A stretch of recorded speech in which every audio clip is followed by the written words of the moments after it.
Hi, இன்னைக்கு நம்ம வீட் ப்ரௌனி எப்படி பண்ணலான்னு பார்க்கலாமா? நான் சொல்கிற ஸ்டெப்ஸ் அப்படியே ஃபாலோ பண்ணிங்கன்னா உங்களாலேயும் ஃபஜ்ஜியாக கிரிங்கிள் டாப்போட ப்ரௌனி ஈஸியாக செய்ய முடியும். நம்ம ஃபஸ்ட்டு பேக்கிங் ட்ரே ரெடி பண்ணி வச்சுக்கலாம். அதுக்கு பேக்கிங் ட்ரே க்ரீஸ் பண்ணி அதுக்கு மேலே பட்டர் பேப்பர் ப்ளேஸ் பண்ணி அதுக்கு மேலேயும் நான் க்ரீஸ் பண்ணியிருக்கேன். க்ரீஸ் பண்ணுறதுக்கு நான் பட்டர் யூஸ் பண்ணியிருக்கேன். பட்டர் பேப்பர் மேலேயும் க்ரீஸ் பண்ணி வைக்கிறதுனால நமக்கு ப்ரௌனி பேக் பண்ணி எடுக்கும்போது ஒட்டாமல் வரும். இப்போது நம்ம ப்ரௌன் பட்டர் ரெடி பண்ணிக்கலாம். அதுக்கு ஒரு பேனில் பட்டர் மெல்ட் பண்ணி நல்லா ப்ரௌன் ஆகிற வரைக்கும் லோ ஃப்ளேமில் ஹீட் பண்ணி எடுத்துக்கலாம். ப்ரௌன் பட்டர் ஆட் பண்ணி பண்ணுறதுனால நமக்கு டேஸ்ட்டில் ஒரு ரிச்னஸ் கிடைக்கும். இதில் நம்ம 200 கிராம் டார்க் காம்பவுண்ட் ஆட் பண்ணி அந்த பட்டரோட ஹீட்லேயே நம்ம மெல்ட் பண்ணி எடுத்துக்கலாம்.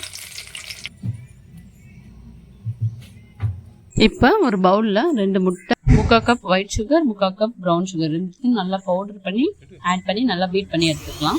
நம்ம பவுடர் பண்ணி சுகர் ஆட் பண்ணுறதுனால முட்டையில் ஈஸியாக கரைஞ்சிரும். ஸோ நம்ம ரொம்ப நேரம் பீட் பண்ணிகிட்டு இருக்க வேண்டாம்.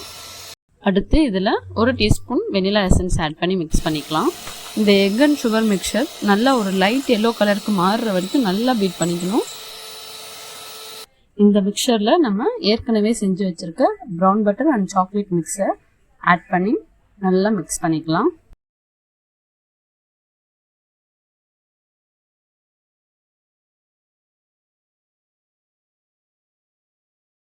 இப்போ 1/2 cup wheat flour, 1/4 cup cocoa powder, 1/4 teaspoon உப்பு எல்லாம் நல்லா சலிச்சுட்டு ஆட் பண்ணி ஜென்டலாக மிக்ஸ் பண்ணிக்கலாம்.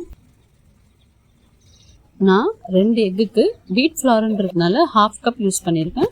இதுவே நீங்கள் மைதாவில் ட்ரை பண்ணுறீங்கன்னா 3/4 கப் வரைக்கும் ஆட் பண்ணிக்கலாம். இப்போது நமக்கு ப்ரௌனி பேட்டர் ரெடி. இதை நம்ம பேக்கிங் ட்ரேக்கு ட்ரான்ஸ்ஃபர் பண்ணி ஒரு டூத்பிக் ஆர் ஸ்கீவர் வச்சு நம்ம பேட்டரை ஈவன் பண்ணி எடுத்துக்கலாம்.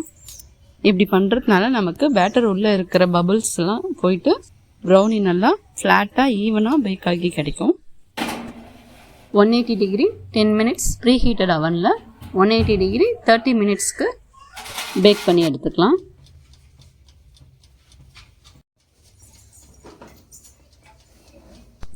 பாருங்க, நமக்கு ப்ரௌனி எவ்வளோ அழகாக கிரிங்கிள் டாப்போட பேக் ஆகி வந்திருக்குன்னு. இப்போ நம்ம ப்ரௌனியை கட் பண்ணி பார்க்கலாம்.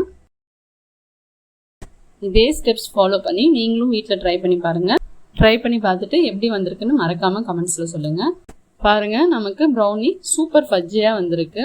இதே மாதிரி மோர் வீடியோஸ்க்கு சேனலை சப்ஸ்கிரைப் பண்ணுங்கள்.